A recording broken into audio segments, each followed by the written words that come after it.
इस पागलों की दुनिया में बनना है तो तू अपने काम का दीवाना बन। अरे तू छोड़ फिक्रे महफिलों की, अरे तू छोड़ फिक्रे महफिलों की, तू खुद का जवाना बन, तू खुद का जवाना बन। आप सभी का स्वागत है दिल से दिल तक की इस क्लास में, और आप सभी का स्वागत है पढ़ने पढ़ाने की इस महफिल में। दोस्तों आज की इस महफिल के अंदर हम डिस्कस करने वाले हैं दोस्तों आपसे 3 प्रयोगों के बारे में। 3 ऐसे प्रयोग हैं जो हर एक कॉम्पिटिटिव एग्जाम में आते हैं, लेकिन विशेषकर नर्सिंग की परीक्षा में अदर को लेकर, अनदर को लेकर और द अदर को लेकर क्वेश्चंस पूछे जाते रहे हैं। तो अगर चैनल पर आप लोग नए हैं तो डेफिनेटली इस चैनल को सब्सक्राइब करिएगा, इस चैनल पर सपोर्ट दिखाइएगा, इस चैनल पर अपना प्यार बरसाइएगा और वीडियो को लाइक करके चैनल को सब्सक्राइब डेफिनेटली कर लीजिएगा। और हाँ, एक गुजारिश आपसे है कि आप शेयर मैक्सिमम करिएगा। तो चलिए शुरू करते हैं आज का कॉन्सेप्ट। हमने 8 क्वेश्चन लिखे हैं और मुझे लगता है कि 8 क्वेश्चन जो हैं वो अदर को समझने के लिए, द अदर को समझने के लिए और अनदर के लिए मोर देन सफिशिएंट है। So let's start this video and listen to me very carefully. तो चलिए शुरू करते हैं दोस्तों। सबसे पहले इन क्वेश्चन को समझने के पहले हम तीनों प्रयोग आपको बता देते हैं, तो आपको ये क्वेश्चन बेहद आसान हो जाएंगे। एक बार अगर आपने इस क्वेश्चन को समझा तो आपको एक भी क्वेश्चन में प्रॉब्लम नहीं आने वाली। That's my promise to you. तो पहला सवाल दोस्तों आपके सामने है।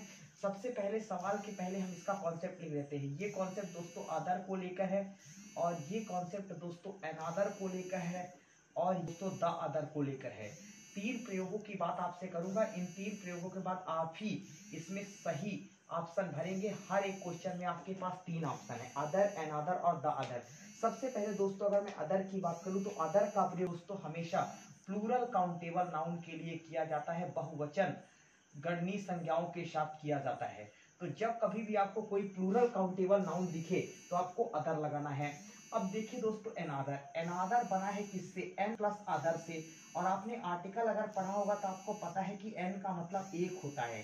तो एन का मतलब एक होता है, अदर का मतलब ठीक है अदर। तो एन प्लस अदर मिलकर दोस्तों एन मतलब एक। तो अनदर का प्रयोग सिंगुलर काउंटेबल नाउन एक वचन के साथ किया जाता है।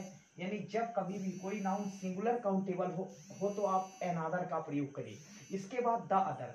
दोस्तों द अदर, द का प्रयोग आपको पता होगा कि द का प्रयोग स्पेसिफिक सेंस को बताने के लिए या किसी पर्टिकुलर सेंस को बताने के लिए, किसी विशेष भाव को प्रदर्शित करने के लिए द का प्रयोग किया जाता है। तो द अदर का प्रयोग स्पेसिफिक सेंस के लिए, चाहे लिखा हुआ नाउन दोस्तों सिंगुलर काउंटेबल हो, चाहे लिखा हुआ नाउन प्लूरल काउंटेबल हो, आपको यूज करना है द अदर का। ठीक है, तो चलिए पहले क्वेश्चन पर टिक करते हैं। पहला सवाल देखते हैं, एक बार और सुन लीजिए। अदर का प्रयोग प्लूरल काउंटेबल नाउन के लिए, अगर हमारा नाउन प्लूरल काउंटेबल है तो आप अदर का प्रयोग करें। अनदर का प्रयोग दोस्तों सिंगुलर काउंटेबल नाउन के साथ, बिकॉज अनदर में एन प्लस अदर, अनदर बना है एन प्लस अदर से, इसमें एन जुड़ा है। दोस्तों कभी भी एक सेंटेंस में एक चीज का ध्यान रखिएगा, अगर आपने एन और अनदर कर दिया तो आप देखिए एन अनदर आपका रॉन्ग हो जाएगा। क्यों हो जाएगा? क्योंकि अनदर के साथ पहले से ही एन जुड़ा है तो केवल अदर आएगा। ठीक है, तो अगर किसी सेंटेंस में एन अनदर लिखा है तो आप एन को हटाएं। ठीक है, चलिए तो पहले क्वेश्चन की द अदर का प्रयोग आपको बता चुका हूं स्पेसिफिक सेंस के लिए, चाहे लिखा हुआ नाउन सिंगुलर काउंटेबल हो, चाहे लिखा हुआ नाउन प्लूरल काउंटेबल हो। चलिए वार करते हैं फटाफट से क्वेश्चन पर। लिखा है Ramesh bought dash pair of shoes. Pair of shoes हो गया मतलब शूज के जो है वो जोड़ी हो गए। तो शूज के जोड़ी हो गए तो पेयर ऑफ शूज अपने आप में कैसा है दोस्तों? सिंगुलर काउंटेबल है। तो सिंगुलर काउंटेबल नाउन के लिए आप अनदर का प्रयोग करें, ज्यादा अच्छा ऑप्शन होगा। अगला सवाल, give me dash chance. Chance दोस्तों सिंगुलर काउंटेबल नाउन है, इस वजह से आप अनदर लगाएं।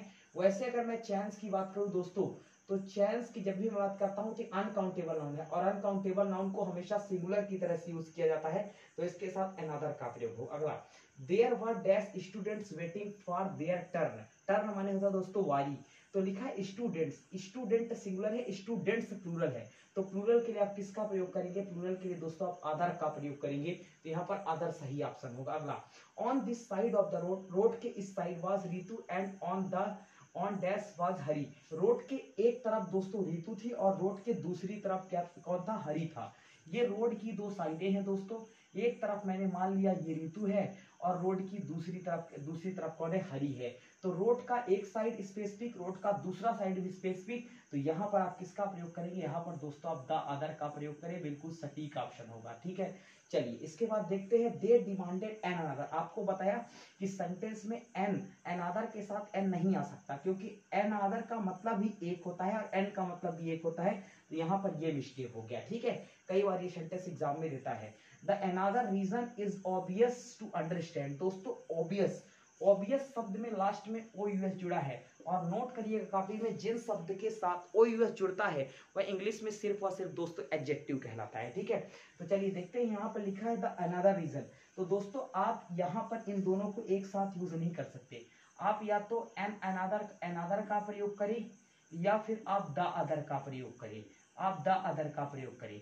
तो दोस्तों चाहे आप द के साथ अदर लगा दें, चाहे आप एन के साथ अनदर लगा दें, तो फिर ये नहीं लगेगा, ये लगेगा तो ये नहीं लगेगा। ठीक है, चलिए तो यहाँ पर लिखा है these toys are cheap. Cheap माने सस्ता, but the toys are expensive. Expensive माने महंगा। एक टॉयज सस्ता है तो दूसरा टॉयज महंगा है, तो ये क्या है दोस्तों, ये अपने आप में क्या है, प्लूरल काउंटेबल है। और प्लूरल काउंटेबल नाउन के लिए आप किसका प्रयोग करते हैं, प्लूरल काउंटेबल नाउन के लिए दोस्तों आप अदर का प्रयोग करते हैं, तो यहाँ पर आपको अदर लगाना होगा। अगला सवाल कह रहा है there 3 people and 2 chairs, we need dash chair। अब यहाँ पर लिखा है दोस्तों चेयर। चेयर अपने आप में कैसा, सिंगुलर काउंटेबल, तो सिंगुलर काउंटेबल नाउन के लिए आप किसका प्रयोग करते हैं, अनदर का। इस तरह से दोस्तों अदर और अनदर के कॉन्सेप्ट रहे, फटाफट से लीजिएगा स्क्रीनशॉट्स, मैं हो जाता हूँ शाइड। और ये बहुत इंपॉर्टेंट कॉन्सेप्ट है आपके पेपर के लिए से। होप सो, मैं उम्मीद करता हूँ कि आपने इन 3 प्रयोगों को समझा होगा। दोस्तों ये नर्सिंग का एग्जाम हो, क्लास 11th का 12th का एग्जाम हो, सीबीएसई हो, एमपी बोर्ड हो, इसी प्रकार क्लास 9th का एग्जाम हो, क्लास 10th का एग्जाम हो, चाहे सीबीएसई हो चाहे एमपी बोर्ड, ये सभी क्लासेस के लिए अति महत्वपूर्ण कॉन्सेप्ट है। तो होप सो आपको वीडियो अच्छा लगा होगा। अच्छा लगा तो इस वीडियो को शेयर करें, इस वीडियो को मैक्सिमम लोगों तक शेयर करें, चैनल को सब्सक्राइब करें, और डेफिनेटली इस वीडियो को लाइक तो आप करेंगे ही। तो मिलेंगे आपसे नेक्स्ट वीडियो में, तब तक के लिए अपना ख्याल रखिएगा। जय हिंद।